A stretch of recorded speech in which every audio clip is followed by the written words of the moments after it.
Welcome to the February 24th, 2021 Parks and Recreation Commission meeting.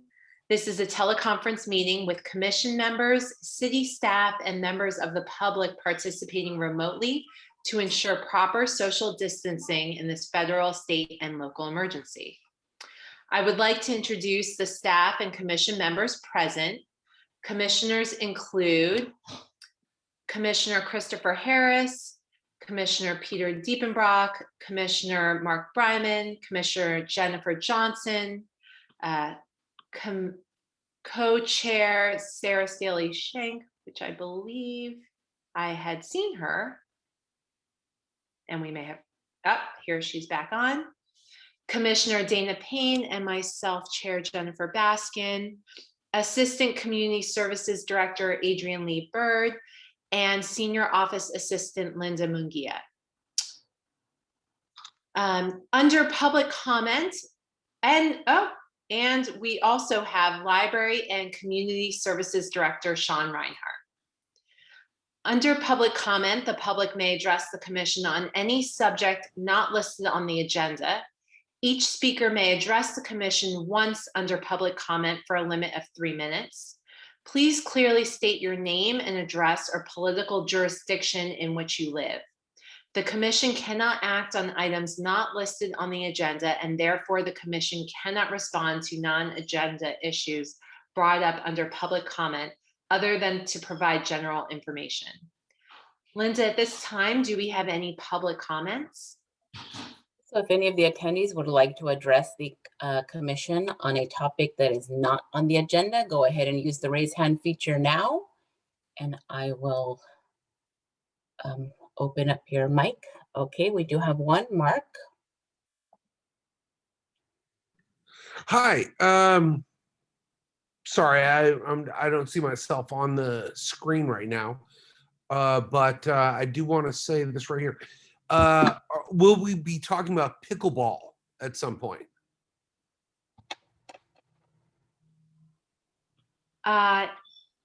Yes, are you asking for this meeting or if it will be agendized at a future meeting?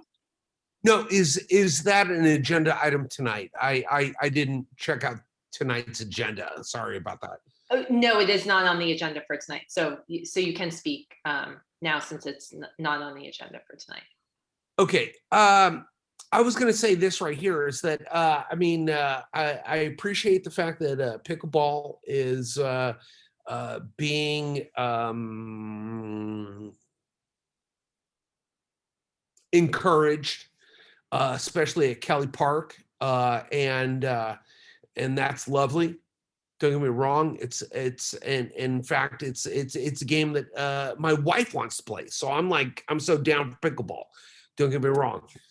But one thing that I have found kind of frustrating is that accessing the pickleball court is problematic. Your January 22nd notice points out that the pickleball courts at Kelly Park are being used much more so than previous. Now, of course, when you start from zero to go to anything, of course, usage has been increased. But the thing is right here is that I went over there and had a lot of problems trying to enter the pickleball court. This sounds kind of crazy, I'm sure, but your online statement is that there's a hotline you can call to get the access code. There was no sign. The only number that we called did not render a hotline to tell you the access code. Then when we found the access code, there's no instructions on how to actually get the actual key. Fortunately, I went with a friend of mine who was a real estate agent. And so he was able to explain to me how to use this access code. I don't know. I find it I found it very frustrating, and I see I'm at 0 seconds right now. I'm so sorry. Thanks, Mark. We appreciate the feedback and the comments, and I do believe we have staff present here that can obviously look into any access issues. We wouldn't want that to be a hindrance to using the courts. Yes, and we'd be happy to follow up directly with the commenter and just kind of get some more information to make sure that we can rectify any kind of barrier or lack of access that he may have encountered. And I do not see any more hands raised. So moving forward on the agenda, we have presentations and proclamations, and the first will be the Youth Advisory Committee introduction. We're all very excited about this, and Recreation Coordinator Alan Bruce will be presenting, and I'm sure we'll be meeting a number of the members.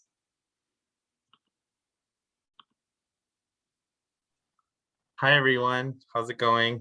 Hi, Alan. All right. It's good to see you all. Thank you so much for having me. And I'm really excited to be introducing our Youth Advisory Committee. Actually, they will be taking on the presentation, but I'm looking forward to introducing you guys to them. So Linda, I'm able to share my screen? Okay. You are, yes. All right. Should I be bringing them in now? Yeah, feel free to bring them in. Okay.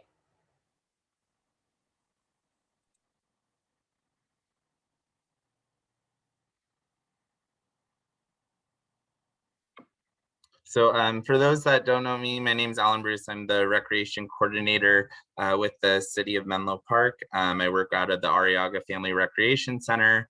I'm also one of the advisors for the Youth Advisory Committee, along with Gina File, who's a librarian over at the library.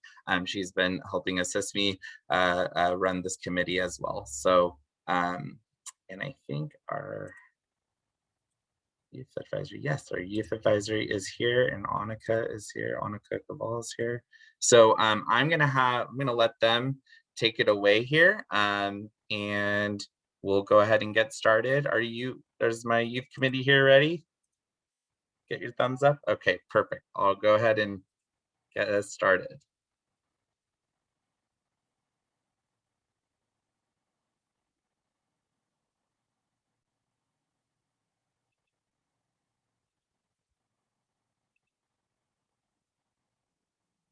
Hi, so we are going to be, I'm Anna, I'm part of the Youth Advisory Committee. We are first going to start by just meeting everyone who's on the committee, and we're going to be going through our role within like the city. We're going to discuss some of our goals, and as well as some events that we have in progress, and then we're going to conclude with any questions that people may have for us. And we'll next be going over to meeting our team. Hi, so my name is Annika Cavill. I'm a sophomore at Tide Academy, and I wanted to join and have joined Youth Advisory Committee because I wanted to gain a greater understanding of how events are planned within the city on a greater scale, and because I want to encourage youth to become involved in civic affairs. A fun fact about myself is that I'm really good at making tuna salad now because I've been practicing over break and I've been trying to become more healthy. So yeah. Awesome. All right, Judge. What's going on, everybody? My name is Judge Cantrell. I'm a junior at Eastside College Prep. I joined the Youth Advisory Committee because I have always wanted to be a part of change, no matter what it looked like, just as long as it was for the right reasons. And I definitely think that that's what the act is. I think I wanted to give back to a community that has given me so much. I've been here in California for about 11 years now, from moving from Las Vegas. So I was really excited to get this opportunity. And a little fun fact about me, I have been in 2 short films that have both got to the Cannes Film Festival in France, which I feel extremely blessed to be a part of. And so I went to France in the summer of 2019 to go and live out a dream of mine. So yeah, that was pretty exciting. Awesome. Thank you. Hi, yeah, I'm Anna. I'm a sophomore at Menlo Atherton. I joined the YC simply because I wanted to help make a positive change in my community, specifically just like the teenagers and youth of Menlo Park and the surrounding areas. And fun fact is that my dad and all of his family is from Singapore. Good evening, everybody. My name is Alex Feinstein. I'm a freshman at Sacred Heart. I wanted to join the Youth Advisory Committee because I wanted to make a difference in my community and give back, as well as I wanted to create some new opportunities for teen engagement. And a little fun fact about myself, I love chewing gum. Awesome. Thank you, Alex. Can I have someone introduce Grace? Yep, I'll be introducing Grace Hinshaw. She's a junior from Menlo Atherton High School, and she wanted to be a part of the Youth Advisory Committee because she wanted to be more involved in Menlo Park community. And she also finds importance in valuing teen voice. So she's really glad to have this opportunity. A fun fact about Grace is that she's a member of the journalism team at her high school, which reports on the Menlo Park community. Thank you. And I think Annika's here. Annika Cavill. Yeah. Okay, my name is Annika Cavill, and I'm a sophomore at Menlo Atherton High School. I joined the YAC because I really wanted to give like the teenagers and kind of like the youth of Menlo Park to get more involved in our community, especially during COVID and these kind of like more stressful times than we've before experienced. And then a fun fact is that I've lived in Menlo Park for my entire life. Thank you. Okay, Bridget. Hi, I'm Bridget Mchugo. I'm a sophomore at Menlo Atherton High School, and I joined the YSC because I really want to get the teens of Menlo Park more involved in their community, especially during COVID. A fun fact about me is that my favorite sports are skiing, soccer, and cross country. Okay. Can I have someone introduce Ella? Judge. Yeah, absolutely. So I have honor and privilege to introduce Ella Nelson, who is a junior at MA. She loves her community and believes that she can be a positive voice for her peers, and I agree. And she is a part of the MA Surf Club, which I think is cool. Thank you. Hi, I'm excited to introduce Emily, who is a junior at MA. She wanted to join the YAC to uplift the youth voice and help create positive change in our community. And her favorite fruit is a papaya. Thank you. So I have the pleasure to introduce Adam. He's a sophomore at MA. He wanted to join the Youth Advisory Committee to learn how parts of government work, as well as gain an opportunity to practice his leadership and leadership skills. And his fun fact is that he's been skiing for almost all of his life, and he started when he was only a little boy when he was 5 years old. Thank you. Natalie? Hi, I'm Natalie Tantasira. I'm a sophomore at MA, and I wanted to join the YSC to give back to my community and to help create opportunities for others and to help engage teens in activities throughout the city. So my fun fact is that I love to cook and bake for my family because my family likes trying different foods. Awesome. All right, and Elizabeth? Hi, I'm Elizabeth Westerman. I'm a senior at Menlo School, and I joined the YAC to work on projects that benefit young people in our community and to help be a voice for high school students in our local government. And my fun fact is that I got a dog last week. Awesome. Thank you so much. Okay. Feel free to resume, guys. You're doing great. Yeah, so now we're just going to be going over our role in the city. The role of the Youth Advisory Committee is that it advises staff on matters relating to the teen population within the city of Menlo Park. This may include programs relating to safety, community involvement, special interests, recreation, sports, socialization, socioeconomic, and environmental concerns. Thank you. Next, we'll be going over our goals. One of our goals is to maintain active participation in all meetings and events while creating a safe environment for members to express and share ideas and their concerns, and to foster greater involvement of youth in municipal government and city affairs.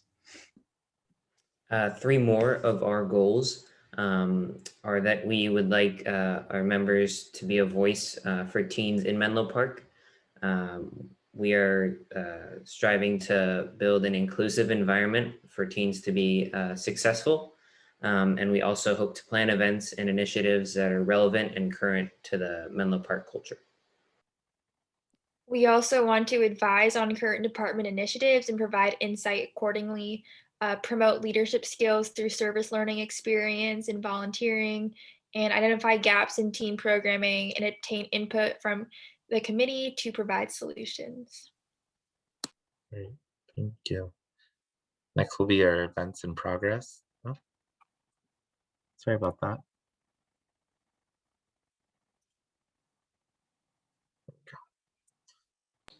So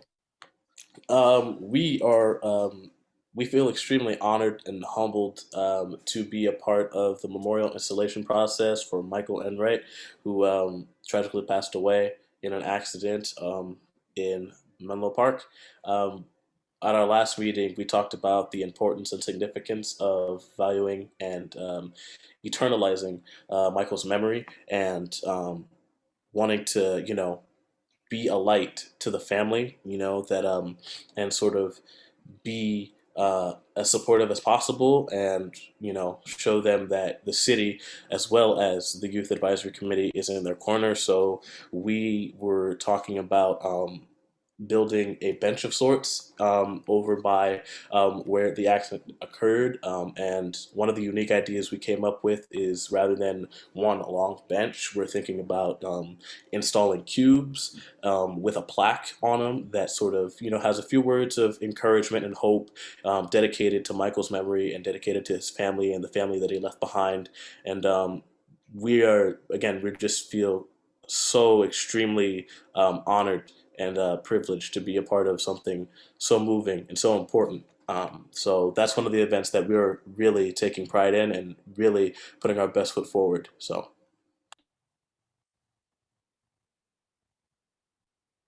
Another idea that we are hoping to implement is a youth poetry contest and open mic night. We would love to create an opportunity for young people in our community to share their poetry and art and have a platform for that. And our idea right now is to have an event where the first part would be a kind of poetry contest, highlighting the best work of teens in our community. And the second part would be an open mic, so we could incorporate music and any other art that people our age would like to share and have a platform for.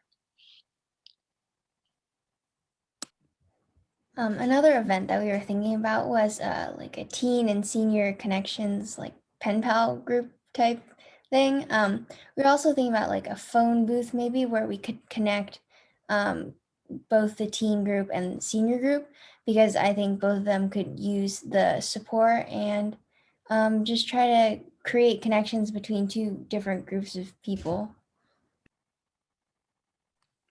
And then we also want to do something for Mental Health Awareness Month, which is in May. So we were thinking of creating like some lists of easy things that are like free, especially that people can just do to help try to take care of their own mental health and try to post it on social media and try to get people to share it and maybe start a conversation about mental health in teenagers. And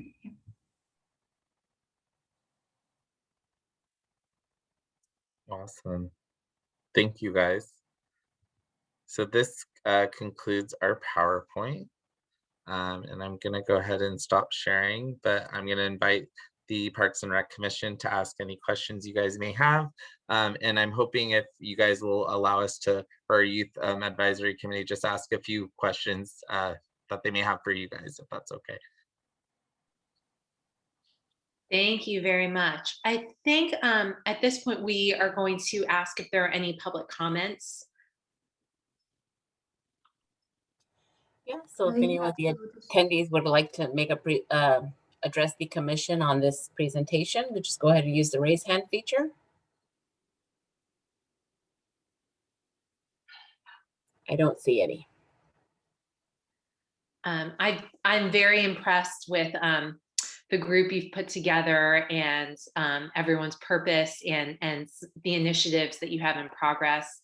And my question would be, in what ways would it be best for the commission to be able to support any of these initiatives? And is there anything that we could be doing or thinking of or providing to you to support what you're doing?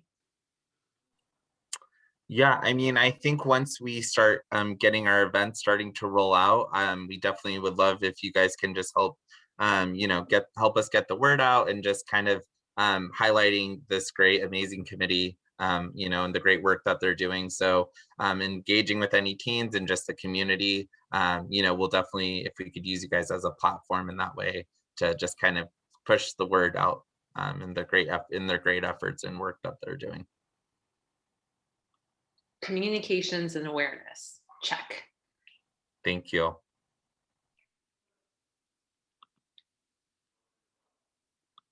Does anyone else have any questions for the committee? I just wanted to thank you guys. Great work. I'm very excited for you to sort of lead us into the future. It's good work. Thank you.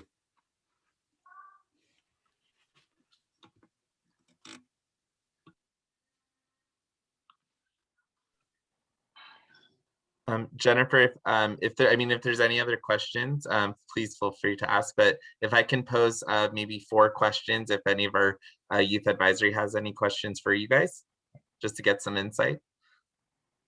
That would be great. Okay. Do any of the youth advisory have questions for the commission? Okay, Annika, bye. I actually wanted to respond to Jennifer's comment on what the Recreation Committee could do. I personally think that because I, in general, don't have any experience with working like with a bigger group of like, I would say just like planning a big event, I feel like any support on how to do that would be really nice, at least for my part, since we get to gain experience on doing that by being in the Youth Advisory Committee, and I'm really looking forward to that.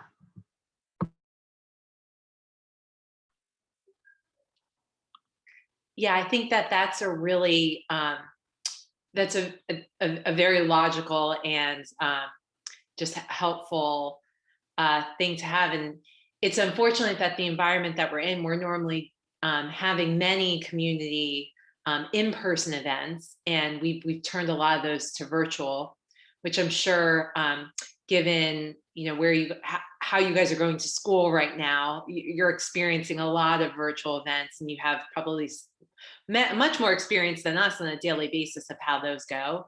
But definitely as the environment changes and we are able to do more in-person events, attending some of these would be a great way for us to liaise together and talk about how they work, and possibly maybe having some one-on-ones with staff and seeing how the planning and the communications is a really very topical and important topic for us right now, figuring out how we are able to reach all members of the community in an equal and efficient way. So definitely that's something we can engage with you all on.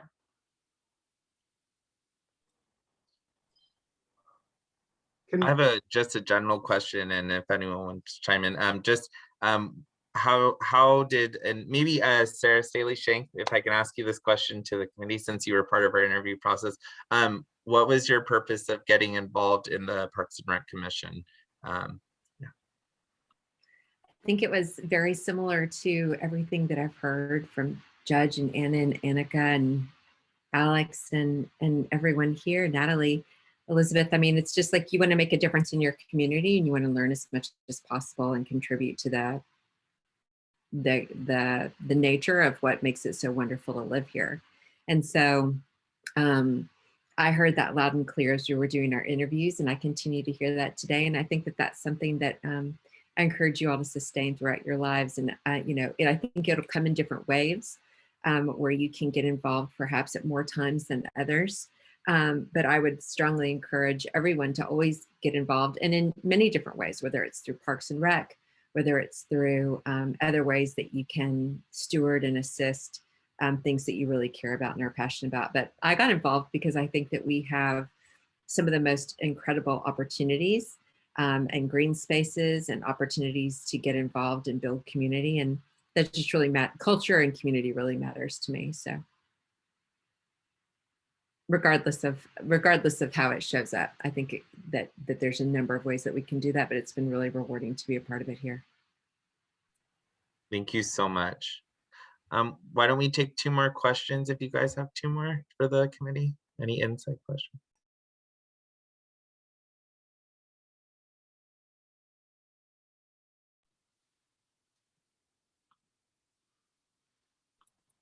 There's a lot scrolling across, so feel free to unmute yourself if you have a question as I'm trying to scroll across the pages.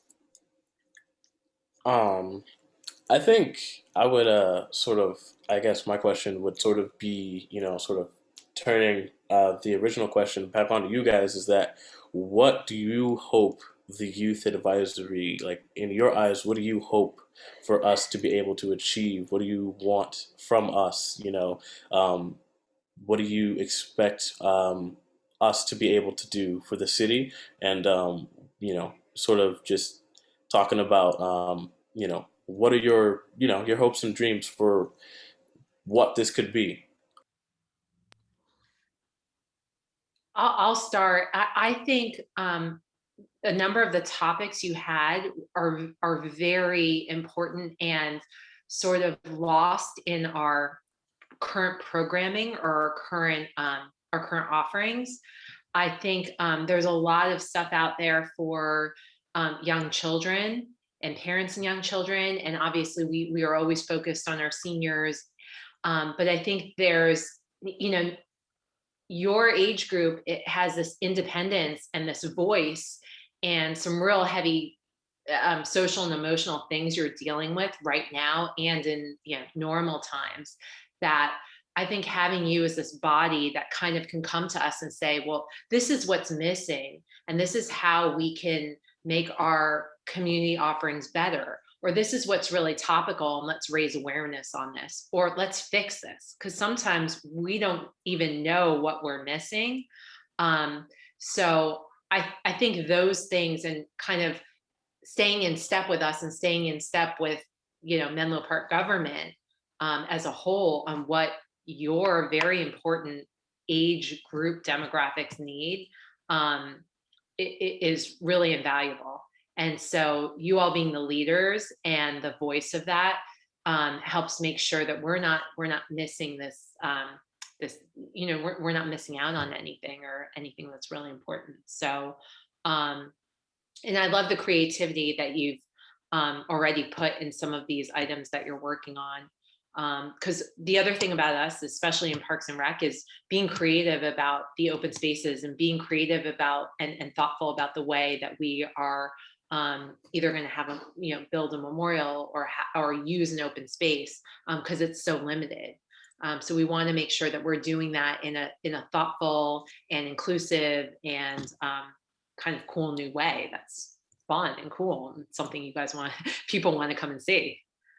So really appreciate it. I hope that answers some of what you'd hope to get, hope to achieve together with us.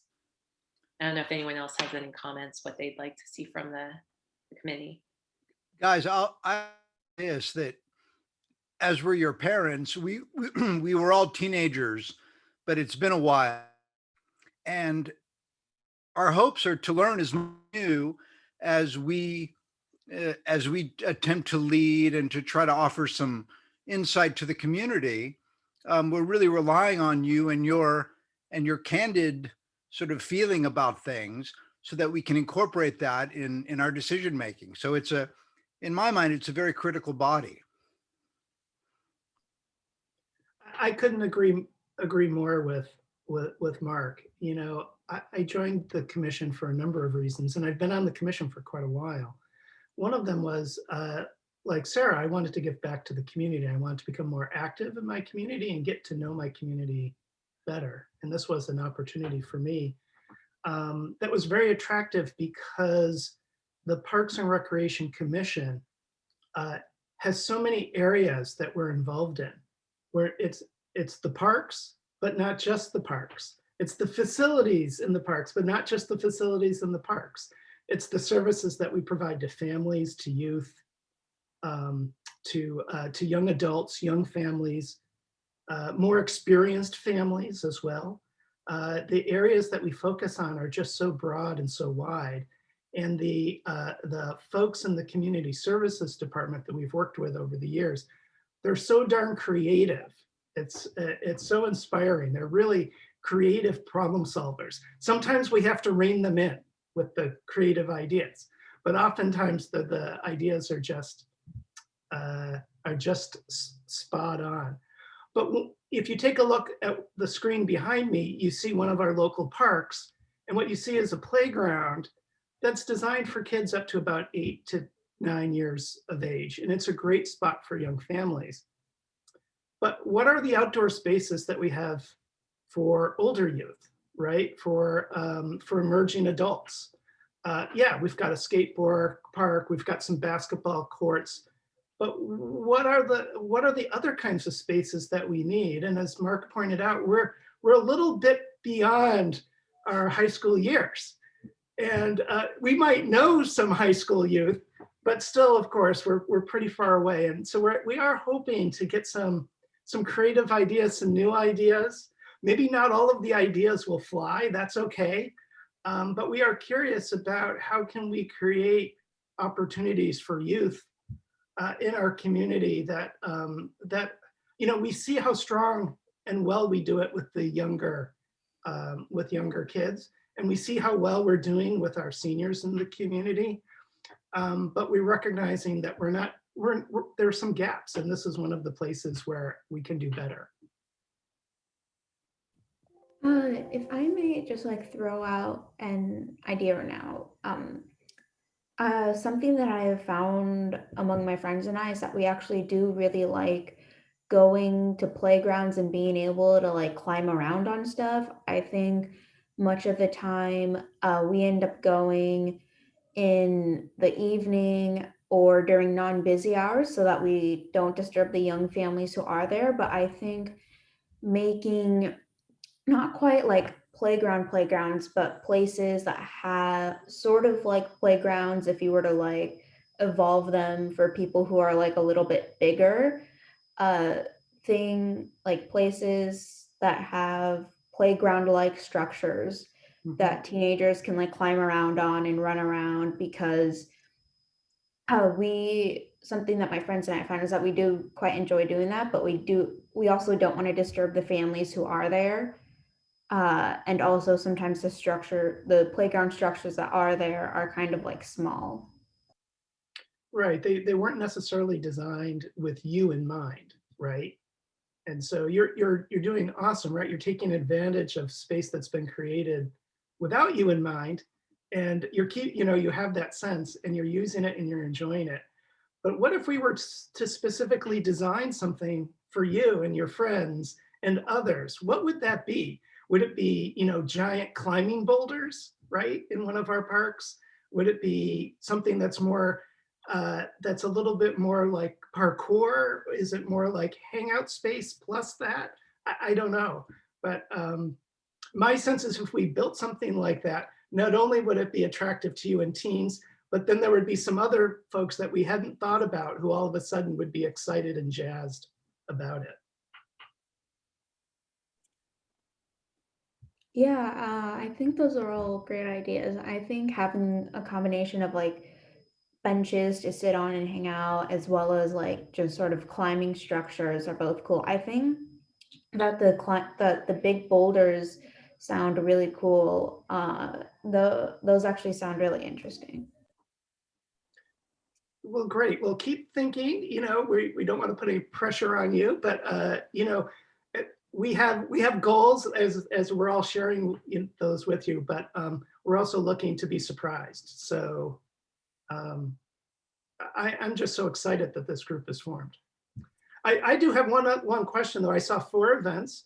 Are you thinking of tackling them one at a time? Are you going to form subgroups and you're going to try to do all 4 simultaneously? I'm curious about what's your approach?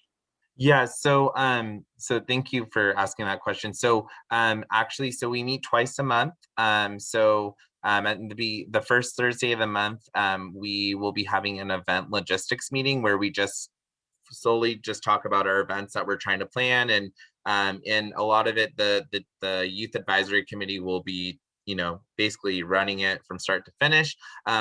Gina and I are there to help advise and give recommendations and support, but they will be chairing, co-chairing, and working as a committee to form these events. So those are our first meetings. And then we meet also the third Thursday of every month. That's more general business, just kind of other things that we go through. But we also talk about civic affairs. So we had the police chief at our last meeting, and he talked about his role and what the police does. So they also get that knowledge incorporated in those meetings as well. So then we also talk on some other business matters, but this is our first year we're doing this. So but we think it's important that we have a meeting just specifically designated just to putting on these events, especially since we're having to do things virtually. So there's a lot more creative thinking that we have to do on the back end. So thank you for asking that.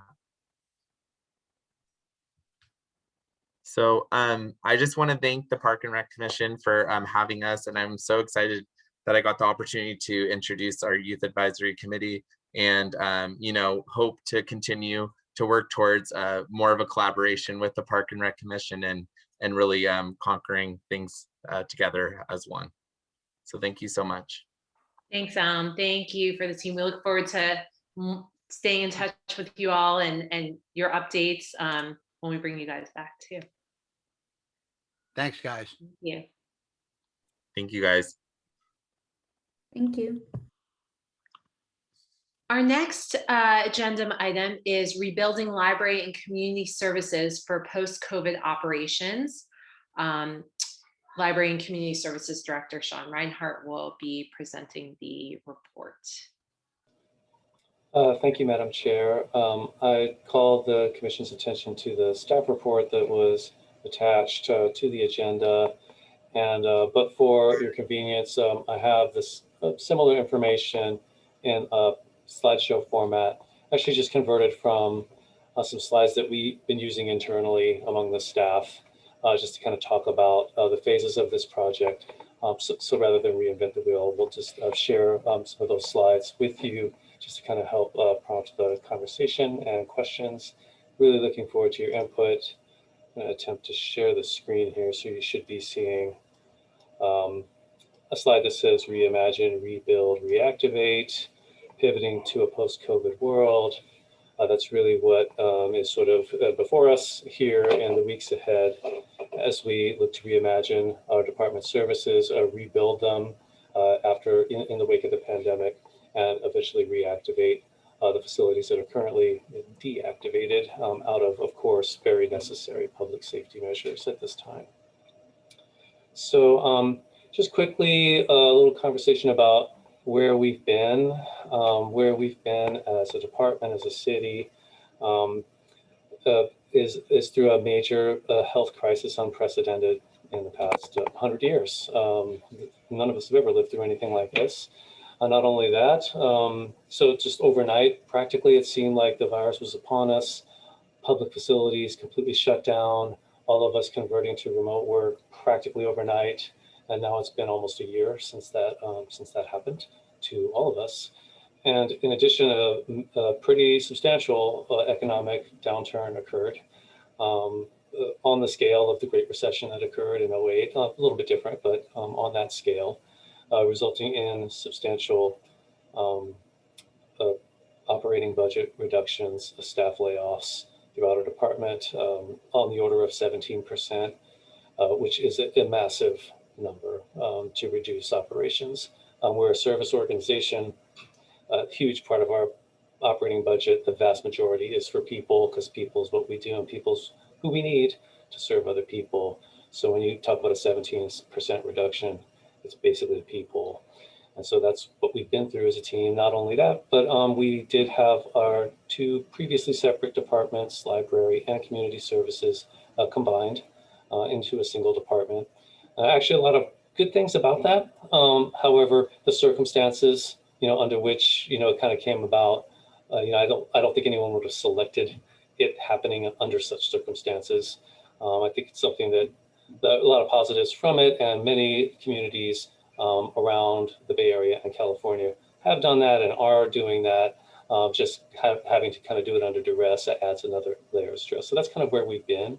But where we are, though, is with an extraordinary team of staff, very committed to public service, and they've adapted really quite well under the circumstances and managed to, I think creativity and innovation was mentioned before, earlier in this meeting, and they've really stepped up and pivoted, got our child care programs reactivated so that essential service can continue safely. The library has launched a curbside pickup operation. The senior center pivoted to delivering meals directly to seniors. And of course, our outdoor and online activities have been going apace and even been increasing in recent months. And where we're going, though, is out of the pandemic.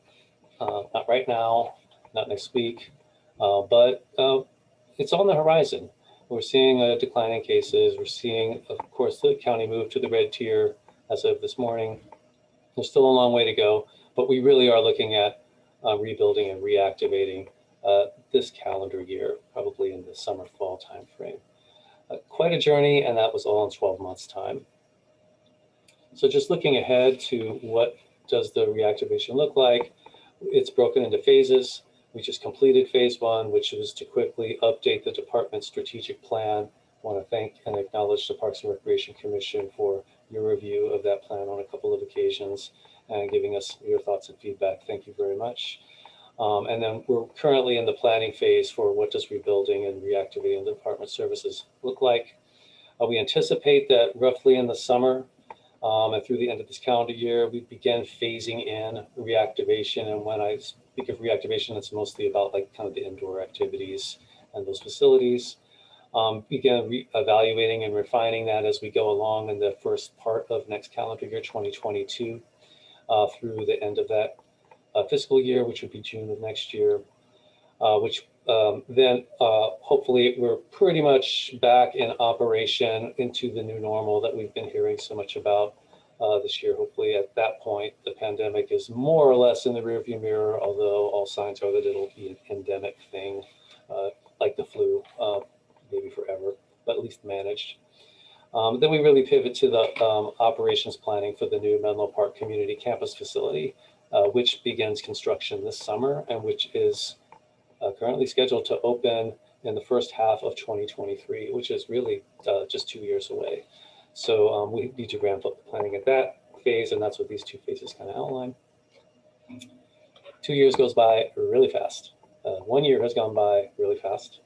And so I have a little Dr. Seuss quote for you, one of his books, How Did It Get So Late So Soon? So essential to plan and to stay ahead of the curve, because even though some of these things look like they're out on the horizon, before you know it, we'll be right there making landfall.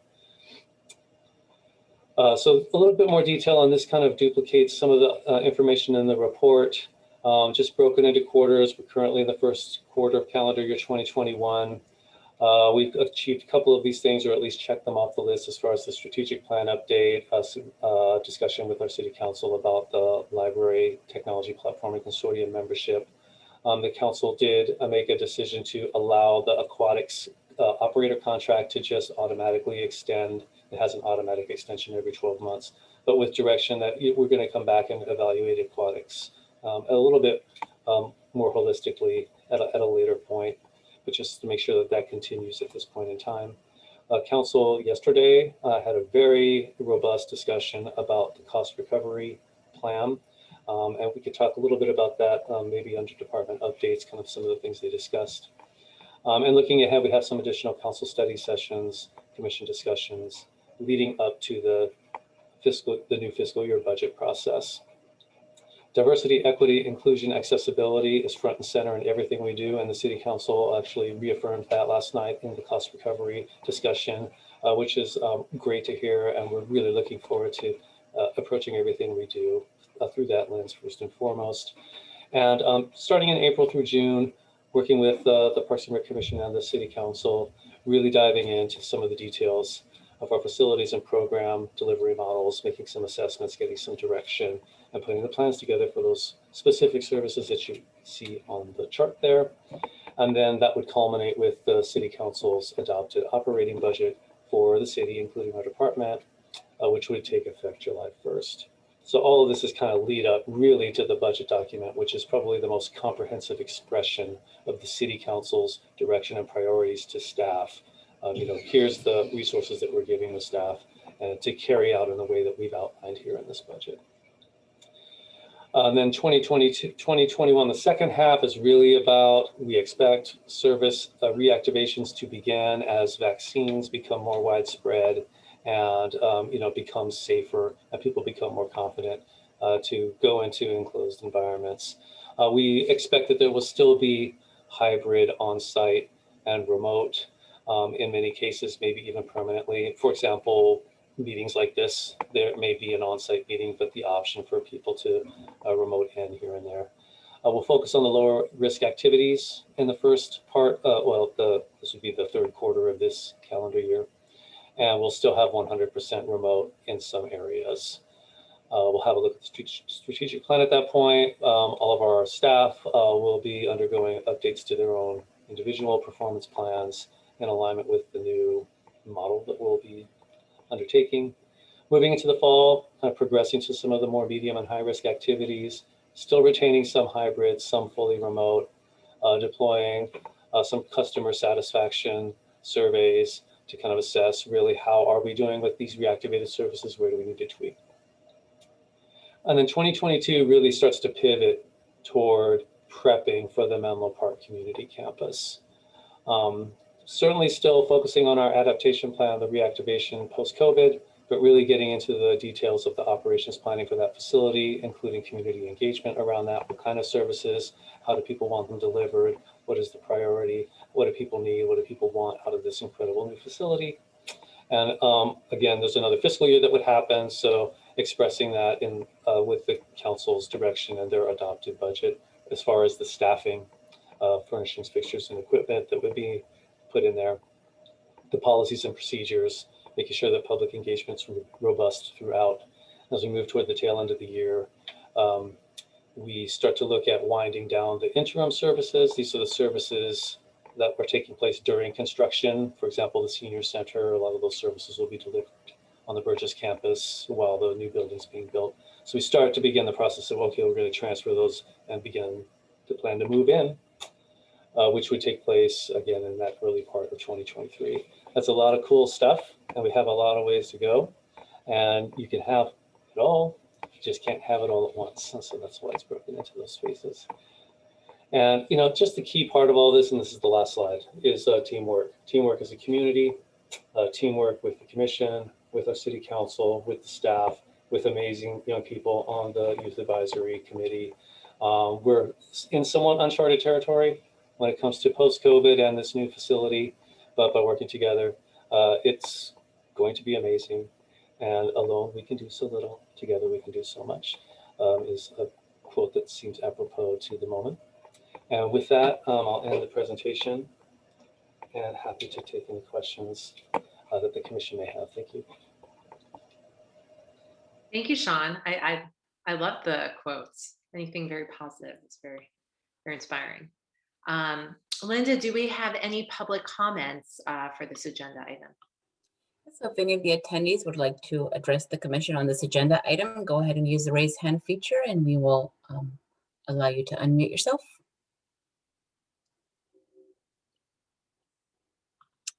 I do not see any hands raised. Do any of the commissioners have any questions for Sean on the presentation?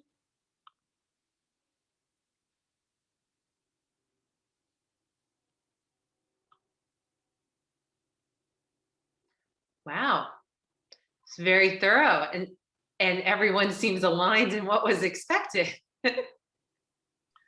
I wish the timeline was shorter, but it's probably a realistic timeline. And I appreciated the just learning about it and excited that that folks are beginning to plan and really start to think strategically about how to go forward, right? Because we, like you were saying, Sean, we've been in this for a while, and it's so exciting to be thinking about, there's the challenge of where we are today, and then there's looking towards the horizon and where we can get ourselves. And it's hard to think about both at the same time, but it's great to see that you're able to do that.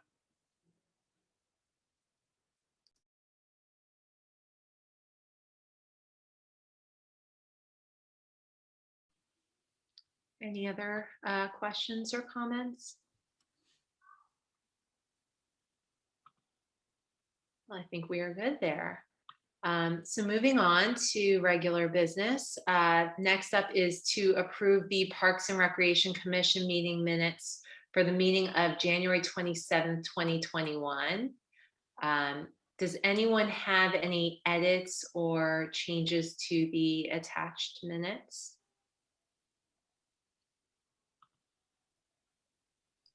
I just had one clarification question. I did notice that there was a slide deck attached. And I didn't know if that represented kind of a shift that going forward with reports and PDFs and things like that being included, or was this just a one-time thing? I just wanted to understand. Yeah, any presentation that is given, we do attach it to the minutes. Thank you. Because, like, for example, the slideshow I just presented, it would go into the official record since it wasn't transmitted in advance. I see. Is that true for, say, invited presentations? So you might have, so like the senior center staff might present something, so that all goes in. Yes, just like the presentation we just had for the Youth Advisory Committee, that will be attached to the minutes. Will go too. Great. Thank you for that clarification. If there are no other edits or clarifications, can I have a motion to approve the minutes of the January 27th, 2021 Parks and Recreation Commission meeting?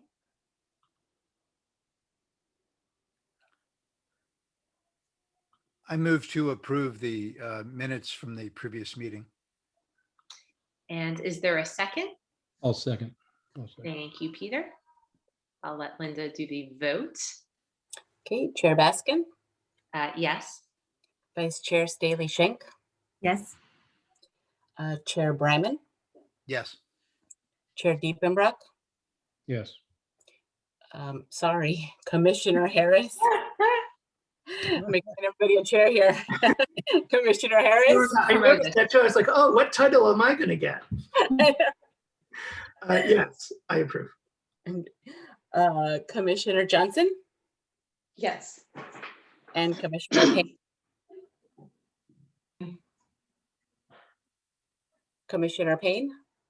Oh, I'm sorry, abstain. Sorry for my absence. Yeah. Okay. Yeah. Okay, the motion to accept the minutes is passed. Great. So now we have the Parks and Recreation Commission agenda calendar where we can review and update that. we did have one change to this month's meeting, actually, and if you notice, that did get pushed to March, which is the presentation from Public Works, the dedication program report. So I just wanted to call attention to that because I know that we have received communications from the community, and it would be great for us to just understand how that process works and see where we can kind of fall into place there. So that was one change probably since the last time we spoke. Anything else, Adrian, that we should highlight in case any of the commissioners or have any questions about this? I don't think so. I know there was some interest in viewing the storyboard for Carly Clark Park, and so we should be getting the first draft, which will get circulated internally first, and so hopefully by our March meeting, we should actually have the artwork for you to look at, which will be fun. And we will have a DEI update. So that is getting very close also, those two items. And then Bill Halleck, the park supervisor, as you said, will be here to do the dedication program report.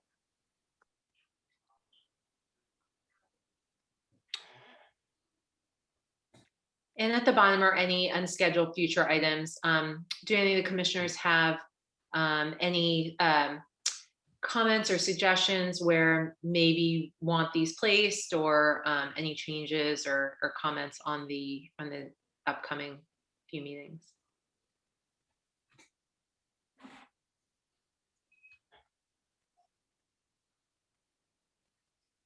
I guess my one ask is, it would be great to have, I think we spoke about this, the council, our city, well, Mayor Combs attend or have that sort of rapport with him. So I'm sure he has a very busy calendar, but whenever we could find, since our meetings are set already, if he can select one of those, that would be great. We could even put him at the top so he wouldn't have to stay the whole time if he didn't need to. I agree, especially because the annual report and strategy just came forward. It would be nice to know how our programs fit into that as well, because there was a lot of discussion around that in the article that was written about his commitment to our parks. So I think that would be super if we could get that briefing, or at least that synergy soon. He is the commission liaison, is he not? He is. Mm-hmm. Yeah. Well, it's our meetings are set dates already, so it's basically just working with him to see which one of those would fit for his schedule. Yes, and Madam Chair, if I may, the mayor has expressed interest in coming to a commission meeting very soon, and it's just a question of fitting it into his schedule right now. But I did want to convey that he has expressed very clearly, like, yes, he absolutely wants to come and to talk with you and kind of maybe give you some updates on what he's doing, what he's thinking. So Adrian and I will try to coordinate that and hopefully try to make it happen at the March meeting. But if not, then we'll shoot for the April meeting. That's great. Thank you. Thank you. The only other items, Chair Baskin, that I think we'll probably end up adding, if you are interested in this, will be, as we're getting closer, an update on transitional services. So where our programs in Bellhaven, where they will be moving to during construction, and then as we're getting closer to reactivation, just a brief update on those plans too. That's great.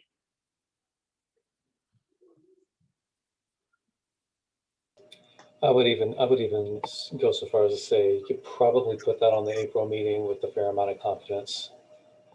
Maybe just add it to the MPCC project update. Yeah, and then we'll just shoot for that date, because I'm pretty sure we'll have a lot of pretty firm information to give you at that point, and some feedback that we need.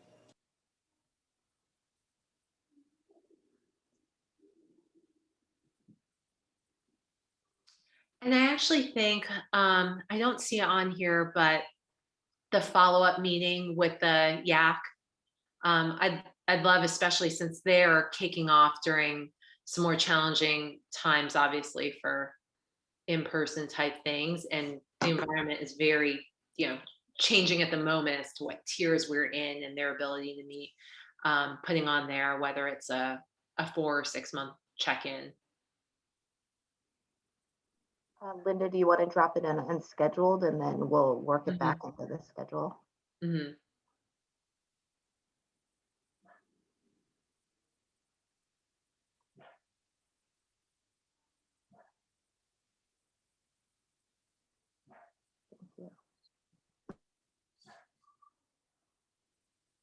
Does anyone else have any other comments or suggestions for the upcoming meetings agendas?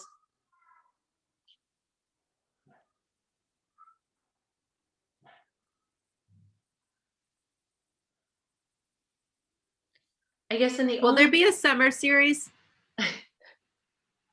Were you just thinking that, Jennifer? Yeah, I I was was just going wondering. to say about in any of these sort of events, kind of Mhm. knowing what's coming. Yes, but that was not that one exactly, but yes. Mhm.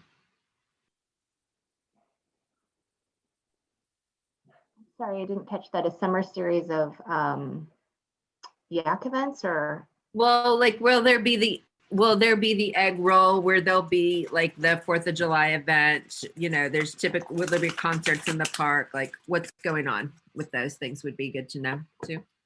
Okay, special events update. Got it. Maybe a Todd thing. We will bring them back. Yes. To either Todd or Jared can come and do an update on special events. Yeah, because I think that's a great thing. The YAC would like to learn how to have these things. So for us to have them and kind of showcase them and have them sort of, it's the word I'm trying to say, watch and learn, apprentice type thing, then that's something we can really engage with them we will. Yeah, Have. great That's point. good to We know. can pair them up. Yep.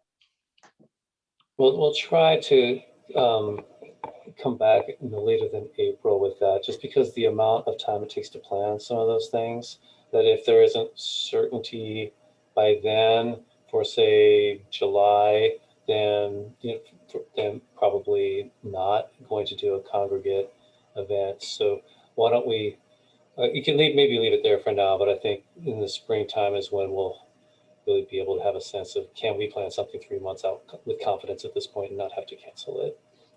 Probably, but I think that's probably when we would give that update.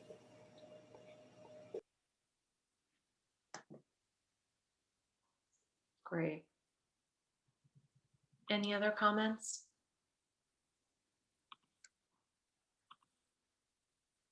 All right. Well, we can move on to reports and announcements. That will be me.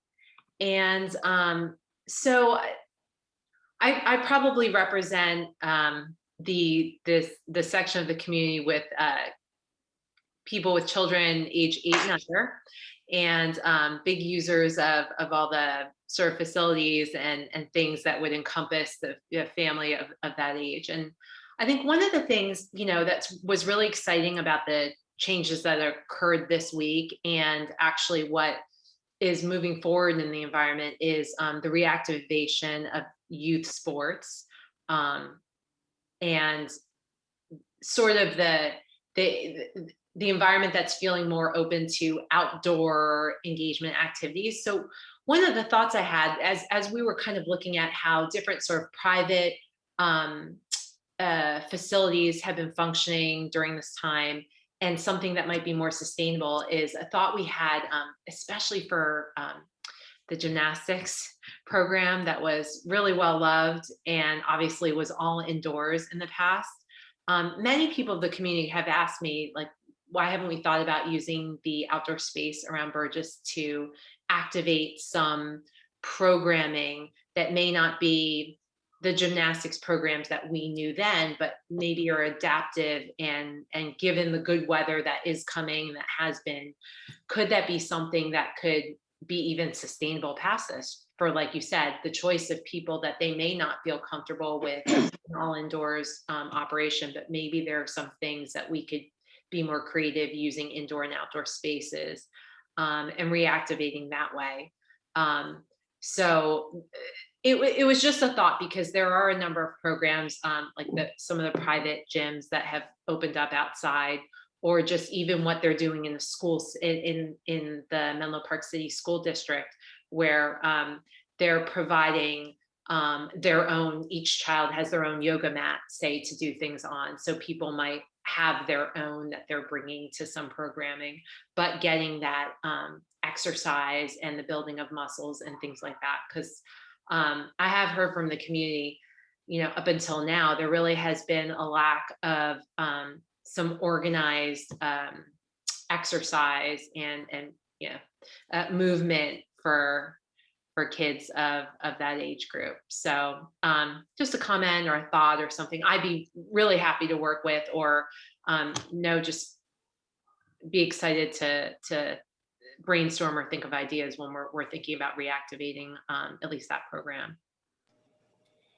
Those are all great observations. The state did release some really helpful new guidelines, which are allowing outdoor youth sports, athletics, and even some competition to resume or to begin. I think in particular on the red tier, baseball is one of them, and there are several others. And so since we've had a fair amount of success in facilitating outdoor activities during the pandemic, I expect that that's one area where we should see an increase in activity relatively soon, especially with the startup of Little League and some other sports. Gymnastics, there's an additional factor to consider, which is that in the budget reductions that took place effective in July, the city council did zero out the program during the pandemic. So not to say that it would be forever, but because there was literally no capacity to operate it, no revenue coming in at that time. And the decision was, well, let's zero that out, let's reassign people where we can, and then when that can resume, we'll have that policy discussion as the city council in the context of the budget, or sooner if possible. And so that's part of the rebuilding LCS process, is to go to the city council, like, here are some options, here are what community members are saying that they need. And certainly I think there's a need and an interest in providing access to gymnastics programs in the city of Menlo Park. I think just the question for the city council in particular is, what form will that take? How will it be funded, supported? And they would need to actually add that back into the operating budget. And so there's some additional steps with that particular program that would need to happen, and they will be happening this spring, but it is sort of dependent upon the outcome of that policy and financial discussion with the council. So that's a little distinct from some of the other programs, unfortunately, just because of the nature of the pandemic. Yeah, it seemed like when it first hit, it made sense to zero out, because as it existed was not something at all sustainable. And what we found just from the school experience, where they were using a dial versus schools either inside the classroom doors closed or out, no, they did it in this hybrid fashion, where the hybrid fashion kind of allows the dial to turn one way or the other depending on how the environment moves, is almost like how I would love for us to think about some of the, and gymnastics is really a main one that I think about, because it was purely indoors in the beginning, pre-pandemic. And maybe could that be something that takes a more hybrid style, being more creative of outdoors? And then that also lends to some of the other offerings that were also indoors before, whether they're voice or dance or things like that. How can we make that more hybrid so that A, like you said, people will sign up for them because they feel safer, it's in a more hybrid way, and B, we can, it's sustainable to have, given the changes that occur, if we have to ever be more safe or can open up more. Yes, absolutely. And I think that's probably the world we'll be in 2021, even as some indoor activities are able to resume. I think, the dial is a pretty good metaphor for how we may need to operate them for some time. I do think we're actually on the road out of the pandemic, but there probably still are a few twists and turns along the way. So gymnastics is definitely very much front of mind for me, for Adrian, and I think certainly for the city council. And so, although currently I don't believe that level of contact is, it's not that easy to dial it up and down right now, but within a few months, it very well may be. So certainly that's going to be one of the programs that's like kind of first on deck when we get to that discussion with the city council. And again, I think we had that beginning in April, like the first part of it, which is at this point, 6 weeks away or so. So yeah, we're definitely, getting to that conversation will be arriving shortly. All right, great. Thank you. Thank you. And with that, excited to hear about the Menlo Park Community Campus Project update. So we've read the staff report. I think knowing that the report is there and Adrian and I are here, if you all have any questions or suggestions, concerns, sorry, I just dropped my pencil.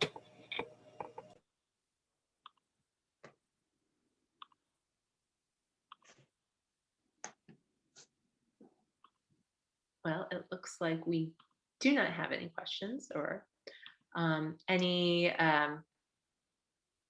updates as well, department updates. Adrian, do you have any verbal updates to share? I do not. So the main update I wanted to share was just a quick debrief on the city council discussion from last night about the cost recovery policy. The cost recovery policy for the city it's set by the council. I think it was last revisited in 2016, if I'm not mistaken, maybe 2018. And it sort of governs to what extent does the city seek through like user fees in particular to recover the cost of operating or providing a particular service. And that can be development related, or it can be related to renting city facilities, or it can be related to things like the gymnastics program. It does kind of run the gamut.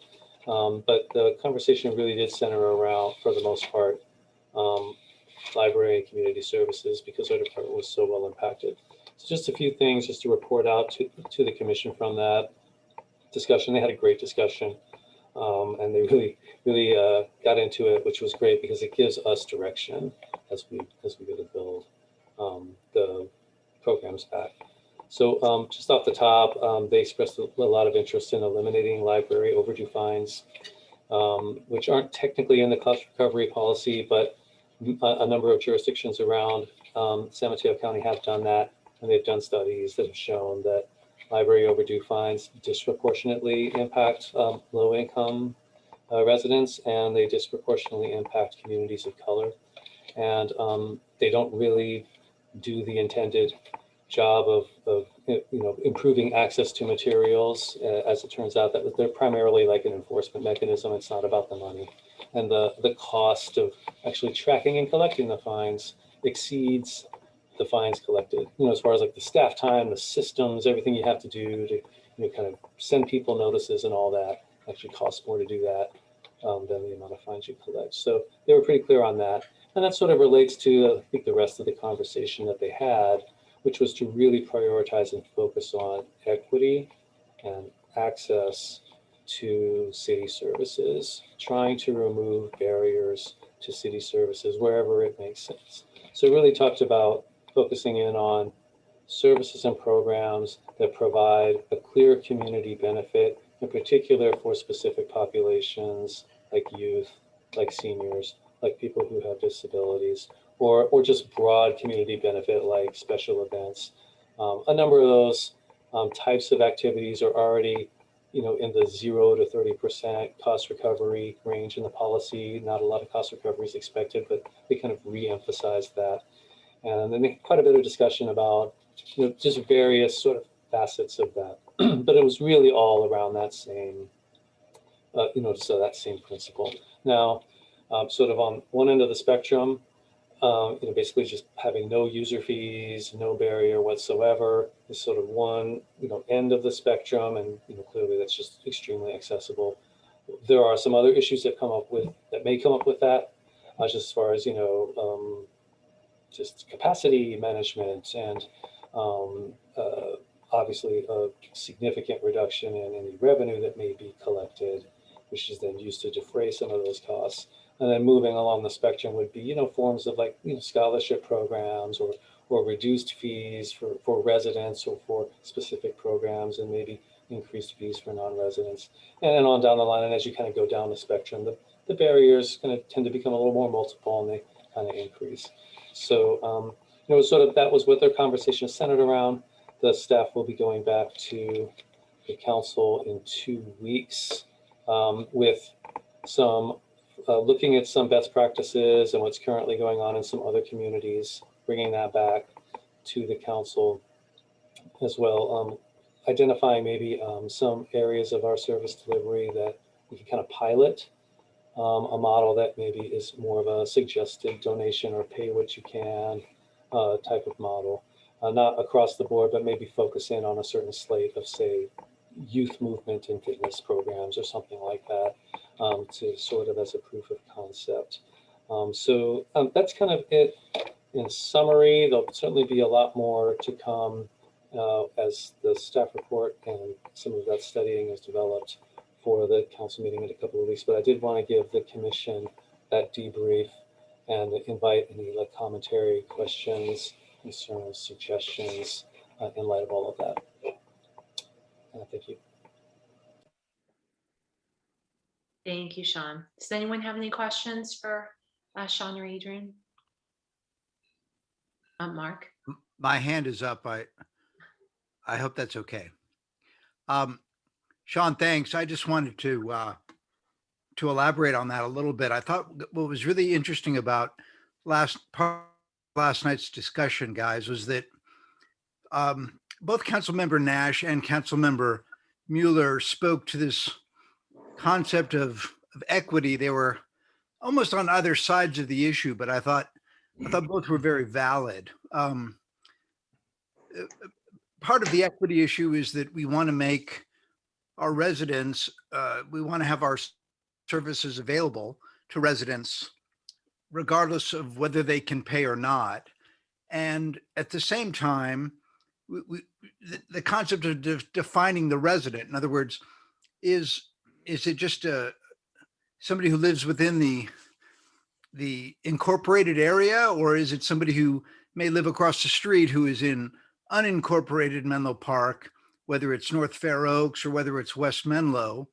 Are we charging those families twice as much? I mean, I think the idea of charging non-residents more or significantly more, not just $1 more or $1.50 more, but a significant amount more makes some sense. At the same time, are we going to exclude those who are the families and children that are within our community, but happen to live in the unincorporated areas? I just thought that was kind of an interesting part of the discussion. Yes, and this kind of speaks to the Menlo Park's kind of unique geography, because the way that some of the incorporated areas are really just surrounded on all sides, almost all sides, by incorporated Menlo Park. And I think many residents of those areas aren't aware, because the mail is addressed to Menlo Park. That they actually live in the unincorporated area. It's actually the sheriff that might respond to a police call as opposed to the police. So it does raise the issue, because they are members of the greater community. And I think that was the point, and especially Councilmember Mueller was raising. Correct.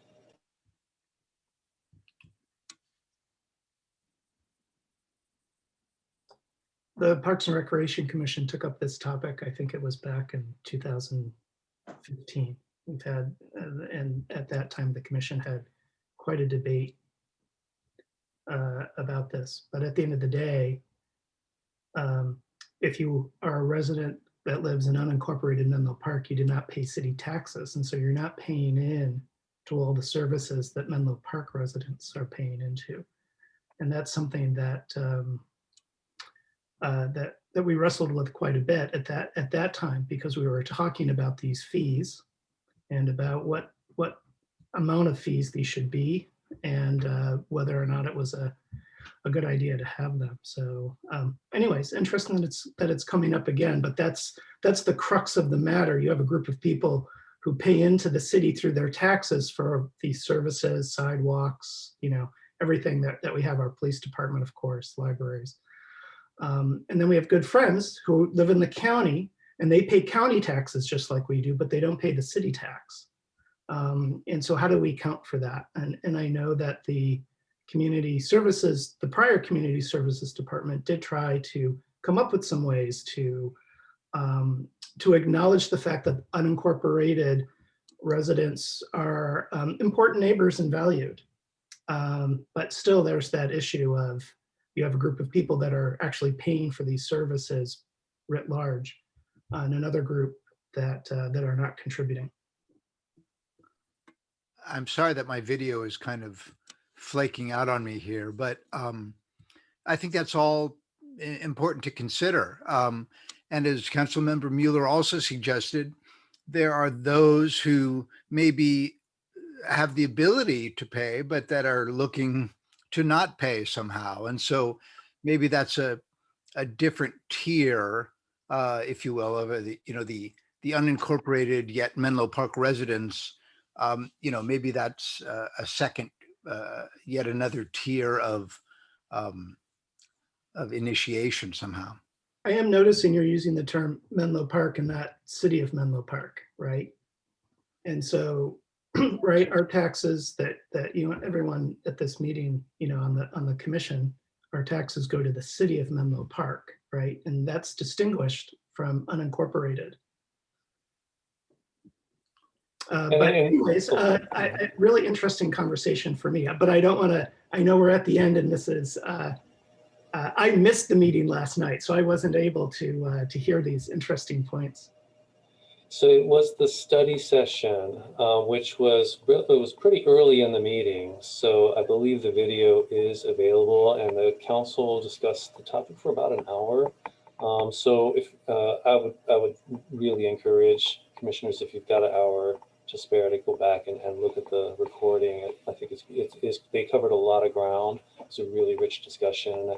I'm not doing it full justice just in this quick update, but I did want to alert you to it since it just happened last night. And just really quickly on the topic of city municipal boundaries and county boundaries.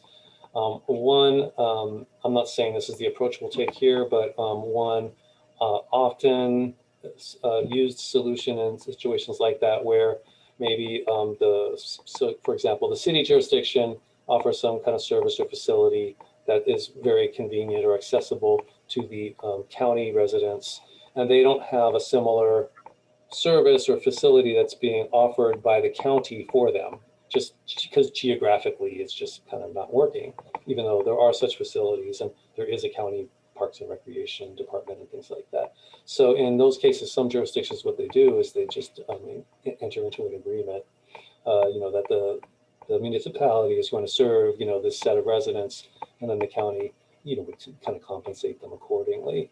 And kind of not dissimilar to some other arrangements that actually exist in San Mateo County. Again, I'm not saying we go down that route, but I think it speaks to what both Commissioner Bryman and Commissioner Harris are bringing up, is how to reconcile that. The community members need service, but there's some kind of clear lines as far as how the tax money flows. And so that's one solution that's often, kind of struck in order to kind of resolve that.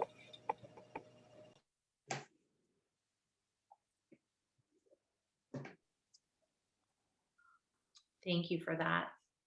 Any other questions? I do not see any. So meeting adjourned at 7:57. Wait, I got one quick question. Sorry. Sean, did it say in that last document that was up that you were going to give an update on pickleball, or what? Pickleball, we can provide an update on that under department updates. Thank you, Commissioner Diepenbrock, for the reminder about that. We have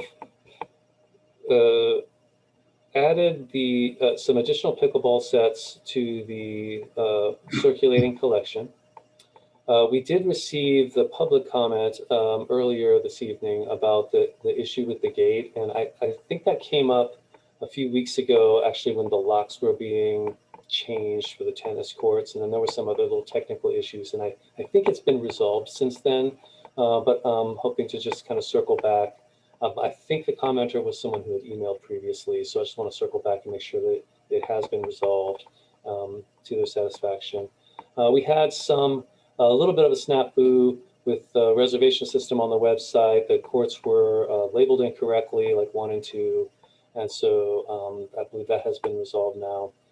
And also the pickleball court itself at Kelly Park had gotten a little bit of algae on it, and it needed to be power washed. So our maintenance worker, Gary, went out there and gave it a really thorough power wash and clean off.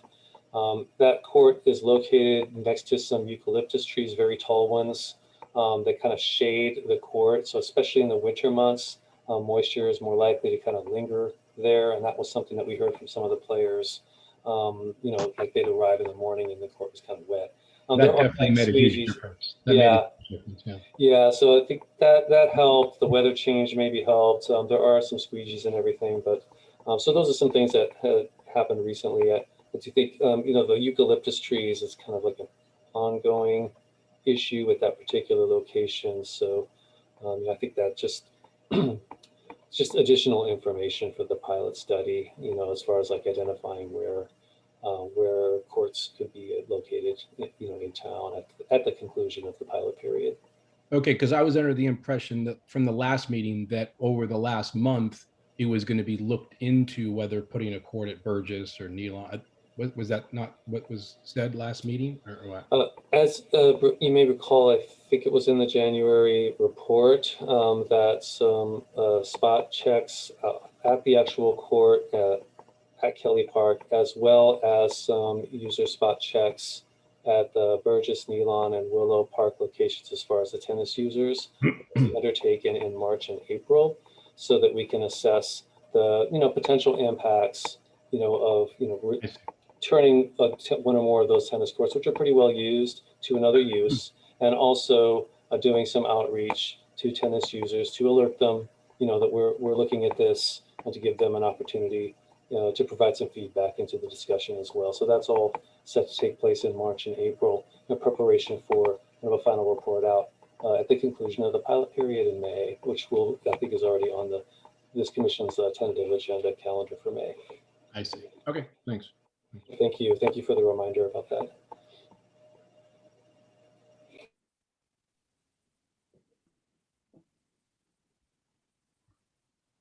Mark, do you still have your hand raised for something else, or? That's me. I just wanted one last issue. I was introduced to the game of pickleball myself just the other day. A friend called me and said, "Hey, do you know the game? We play tennis together." I had never played, and never mind that I'm going to stick with tennis for a bit, but I will say this: that it was a Sunday, and he happened to have his own equipment, the paddles, the balls, that sort of a thing. But when we got there, the accessibility and therefore equitability of people being able to access paddles on a weekend didn't exist. It says go to the only available Monday through Friday, which seems absurd to me, that we're trying to make this equitable, but we're expecting people to have their own equipment, or to do a QR code. We're assuming that they have a smartphone in order to get a code for and if we're discussing equitability, I don't think that's the way to approach it. Well, those are some good points. I think the availability of the library circulating paddles is Tuesday through Saturday, but similarly, it's only 5 days per week, in part because of the staff reductions that have greatly reduced the library operating hours. But as far as the key, the gate, and everything, you know, any mechanism that keeps the door closed is a barrier. Like the ideal would just to be to have the gate unlocked, and so the key workaround with the lockbox. There does seem to be some sort of little technical issues with that, and sometimes a more simple approach is better. So we're kind of looking at that and maybe just eliminating that entirely, and then that's not going to be an issue. Yeah, just some observations. I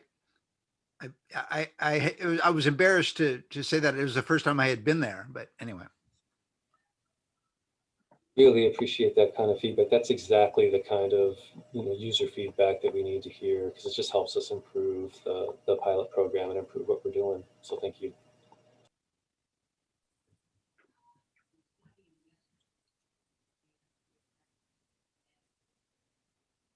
Any other comments?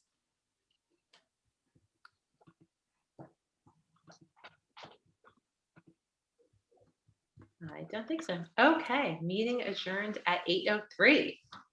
Thank you, everyone. Good night. Good night, everyone. Good Good night, everyone. Thank you. Good night.